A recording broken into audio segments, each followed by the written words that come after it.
I believe it's time to say it. Today we complete match day 33 of Serie A. Today it's match day. Today it's Parma Juve. I can't wait to see our boys on the field this evening for a really difficult game. A few minutes ago I saw our boys entering the bus that will bring them to Casele to go back to Parma. I'm saying go back because on Monday, for the people that missed a few episodes, we already were in Parma before deciding, after the games were postponed, to go back to Torino. Training session on Monday afternoon, training session yesterday, and we decided to travel back to Parma today. Look, I really hate when we are traveling the game day.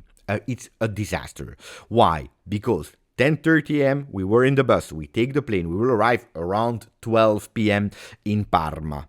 There, you put your luggages, your stuff, I don't know where, maybe in a hotel. Pay attention because we don't sleep in Parma. This evening after the game we go back. So you put your stuff there, I don't know what you can do, maybe eating, and then you go to the stadium because we don't play at 8:45 p.m. we play at 6:30 p.m. So the lapse of time between arriving, going to the hotel, going to the stadium, preparing yourself, it's a disaster. You cannot reach full focus. You cannot be 100% focused. For people that are traveling a lot or even a few times a year, you know how difficult it is to travel. It's not nice. It's really a pain in the ass. So I don't like it. Anyway, that being said, no excuses. We have a mission that is playing this game of today, going back to Torino this evening after the game with the 3 points. And that's what we will discuss about in today's video. Ciao Juventini of the world, my name is Giuseppe, welcome back on the channel, I hope you're all doing well. If you didn't yet, please put a maximum of like, don't forget to subscribe to the channel, because we start. Football in Italy stops again. And you will tell me, Beppe, you just told me that we will play today. Yes, today we play, but the games that were planned on Saturday will not be played. Look, Italy confirms again, the sport in Italy confirms again that we are a total disaster in terms of country, not organized, disaster in terms of communication, in terms of politics, in terms of negotiation. It's really, really, really bad. To give you a recap of what happened in the last few days, and also Inter that tried to be sneaky. Hey, they are a snake, we know it. On Monday, after, unfortunately, that Pope Francis, Papa Francesco, passed away, La Lega, so not Italy, La Lega, the sport institution of Italy, they decided on their own that the 4 games that were planned on Monday couldn't be played. Total disaster in terms of communication, because Lazio, that was traveling, they were already in the plane. Fiorentina, that was in Cagliari, they were going to the airport, all the game postponed. Hey, it is what it is. Then, a few hours later, they decide that these games have to be played today, on Wednesday. Unfortunately, Lazio was already in the air, so they couldn't go back. Fiorentina was about to take off. They decide to stay, to go out of the plane. I told you, I already said it, a total disaster in terms of communication, in terms of planning. And who is paying for it? Again, the Tifosi. Because the Tifosi, hey guys, it's over. Huh? You don't watch the game for the people that traveled. Anyway, Saturday, there will be no games because we have the funerals of the Pope. What happened yesterday is that the government, they decided that from Tuesday to Saturday, it's a national mourning, which means no extra activities. Of course, people need to go to work, the schools will be open, the stores will be open, but it's a 5 days of national mourning. Normally, nothing can happen. You cannot have extra activities that are planned. So the games of today will be played. Strange. In all honesty, it would have been much better that Lega Calcio, instead of going with a rush and deciding things that were not in their competence, they should have just said, we play the games on Monday, the 4 games, and then we see what the government, what Italy will decide. And you would have avoided a lot of problems. But yesterday, when we saw the games that were planned on Saturday, Inter is playing a big game on Saturday against Roma. Why on Saturday? Because they planned it in advance so that they have the time to play in Champions League on Wednesday. When all the games were cancelled, the easy solution was postpone them 1 day until Sunday. What's the answer of Inter? And no, we don't want to play on Sunday. No, because then we have Champions League and we want our time. Looks like it's the first team that is playing on Sunday, that then on Wednesday goes away in Champions League. And looks like it never happened. For example, Juve, PSV or PSV, Juve, where we play against Inter on Sunday, and on Wednesday we are in Eindhoven. I remember really well because I was there. But looks like for Juve, nobody is complaining, nobody's speaking about it. It's all okay. When it's Inter, and no, we don't want to play on Sunday. Calendar confusion, a total disaster there, really disaster. Negotiation, leaks on papers, etc., until we come to the conclusion, or at least the information that leaked was, okay, all the games are cancelled, postponed on Sunday, except of the game of Inter Roma. They play on Saturday, 8:45 p.m. And here, of course, people from football are saying, what is happening? Why Inter again, and it's not the first time, they receive some exceptions. Why Inter again receive the favors? Why are they stronger than the Pope, if we can say it like that, with the most respect that I can have? What is happening at a certain moment? We have a communication from Inter that is saying, we politely decline to play on Saturday. They accepted to play on Sunday. The reality, I tell you, is that Inter, they didn't want to play at all. They didn't want to play, if possible, on Saturday. They didn't want to play on Sunday. They didn't want to play against Roma at all. They want to postpone it, I don't know when, possibly even in the last game. They are smart. I told you, they are sneaky, because I tell you, Inter, they have a lot of games to play. Coppa Italia this evening against Milan, return game of Coppa Italia semi-final when they did 1-1 in the first game. They have the Champions League on Wednesday. Today it's an important, today they don't play, but this week they have Serie A against Roma. They wanted to avoid it also because they are come from a moment of difficulty with so many games to play. They also in a moment of difficulty after the loss against Bologna. And on top of that, Bastoni and Mkhitaryan, they are suspended. They cannot play against Roma. Sneaky. They say, we postpone, we don't play the game at all, so that Bastoni and Mkhitaryan, they will miss the game against Verona. Call them stupid. They are so smart. But then the communication is even more funny. We didn't want to play on Saturday. Not to me. Anyway, it is the case that it is what it is. At the end, they will play on Sunday at 3 p.m. Italian time, Inter Roma, it is what it is.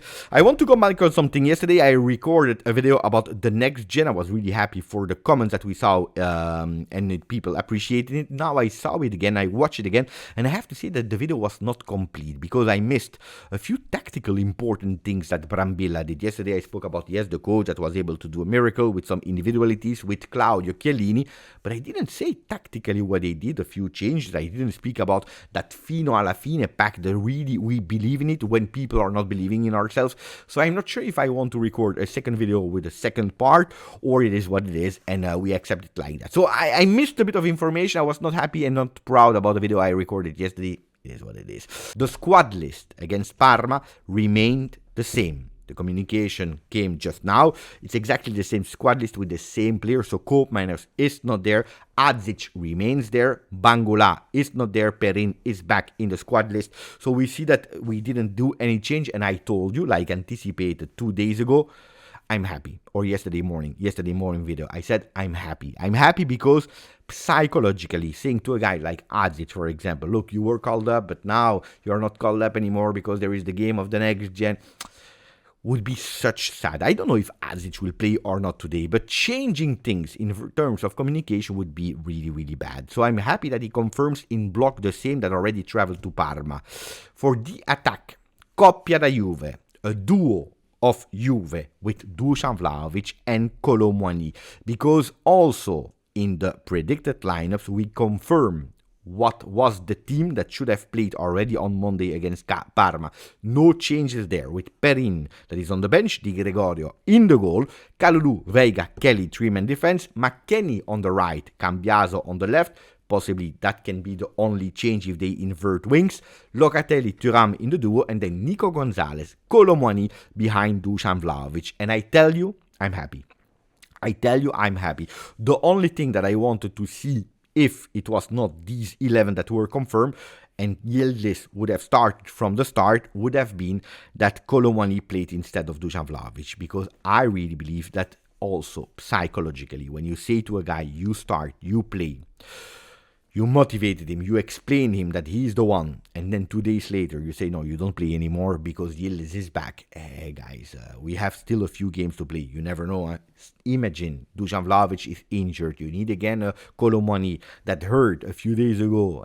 Guys, you are just there like a support if you need, but we don't count on you. It would have been really bad. So luckily, now Tudor sveglia Vlahovic e Colomani. Tudor is waking them up because it's true, and we already said it. These guys, they don't score since February. Vlahovic the end of February, Colomani since the beginning of February. So it's time. It's time for them to wake up. So Tudor needs to wake up. In case they don't wake up, in case they sleep, in case they miss, well, Kenan Yildiz is on the bench, and that's a really great news. Now, the game of today. Tudor, we saw it with the lineups. It doesn't change. He said, I have a mission. Arriving top 4, if possible, even more. But top 4, that's what I need to do. That's my mission. I don't have a lot of time to test. It is what it is. We need to go with a team that I trust on, that I'm confident on. And that's a team, except of injuries. Like, for example, Gatti, Kalulu that entered instead of Gatti. Except of players that are coming back, like maybe possibly a Cambiaso. I don't change. I keep the same because that's what I believe in. Then, it's up to you to convince me otherwise, but that's my vision. And that's one thing. The second thing that will happen today is I believe that Tudor will put some extra pressure. Because that's the big thing. In the beginning of the season with Thiago Motta, in the middle of the season, and before the arrival of Tudor, we heard a lot of time. At least we will not speak about Scudetto anymore. Champions League, it is what it is. It can happen. It was not our objective. Coppa Italia, the only time that Thiago Motta was really pissed off after the game. And then it is what it is. No. It's not just Empoli in Coppa Italia. It's not we are out of Champions League. It was not our objective. It's not we don't compete for a Scudetto. No. These guys at Juve, they need to play with pressure. Do you remember the famous words of Edgar David that said, guys, if you cannot resist the pressure, you don't deserve to wear the shirt of Juve. And Tudor, that plays with David, he knows really well that he will put some extra pressure. He will not say, guys, it's Parma, tranquilli. If we don't do a result, we have the next game. No, today he will really motivate them. He will put some pressure. He will say today, after the result of Bologna, after the result of Atalanta, we are obliged to win. Let's go for it immediately. Let's jump. Let's insist. Let's go with some pressure on the players. Now, the big question, of course, is will we resist? Will we resist that pressure? Because a lot of time this season, our players, they show that from the moment that we have a bit of pressure, that was not coming from the coach, but was coming from us, the supporters, from the media, from the world, from themselves, because they were putting that pressure on themselves. They had shaky legs. So will they be able to resist that pressure, that extra pressure of Tudor? Big question, especially against the Parma that comes from the last 5 games with 5 draws. Draw against Inter 2 games ago. After losing 2-0, they were able to come back on a 2-2. A 0-0 against a Fiorentina, blocking the goals of a Moiskin that is nearly top scorer together with Retegui. The Retegui first, Keane second. So pay attention. It's a team that goes towards not a 3-5-2, but a 5-3-2. So it's a team that is really low, that knows how to defend, is blocking everything, and then they go with a lot of qualities, with a lot of velocity. They have power, they have dynamism. It's the youngest team of Serie A that today is playing against the second youngest team of Serie A, where they really believe in it, that they can do it. Blocking Juventus and then going with players like Boni. Pay attention to the velocity of Boni. Boni is a dangerous player. Pay attention to Bernabé. And also pay attention to Leone in the back, 18 years old, that is in the books of Juve. These are the 3 players that Juventus will be able to follow, to monitor from really close, because in the future, these players are possibly targets of Juve, of course, not the 3 of them. But Bernabé, Boni, and Leone are really good players that Juventus will follow. So pay attention to that team. 5-3-2, I already told you, that will try to take advantage to one of their strong points. The fact that they are really good in set pieces. 22% of their goals come from set pieces, while we know that this is our biggest weakness. We are not able to score from set pieces, and we concede a lot from set pieces. The last 2 goals that we conceded, the 2 only goals from Tudor, was 1 on corner kick, 1 from a set piece. So total disaster. Pay attention to that. Also because Suzuki is a goalkeeper that when he wants, he becomes prime Buffon. Prime Buffon in the home of Buffon. That is the Tardini where he started. And also, you know it, Parma, always dangerous. They are at the moment 16th. Today they play Lazio. Today they play Juve, next week or this week and Monday night they play Lazio. It's a team that could, after losing these 2 games, could potentially go back in the 3 last spots, and that's what they want to avoid. Look at last week against Napoli, Monza. They lose only 1-0 and they were able nearly to draw, if not to win the game, because these teams at the end of the season, it's extremely difficult because they give everything. Parma, they hate us for the 90s. When we were competing with them for Coppa UEFA, for the Scudetto, they had a fantastic team. They are pissed off with us because a goal scored, not scored, cancelled, not cancelled. Anyway, pay attention, today will not be an easy one at all. So for the people who are thinking it's just Parma, they are 16, and no, forget about it. So we will see each other here for the pre-game, for the watch-along and the post-game of Parma-Juve. Hopefully it will not be postponed. Hopefully it will not be cancelled, because I really want to see you. I really miss my beloved Juventus on the field and you guys, the Juventini of the world, in the chat. Grazie, forza, Juve.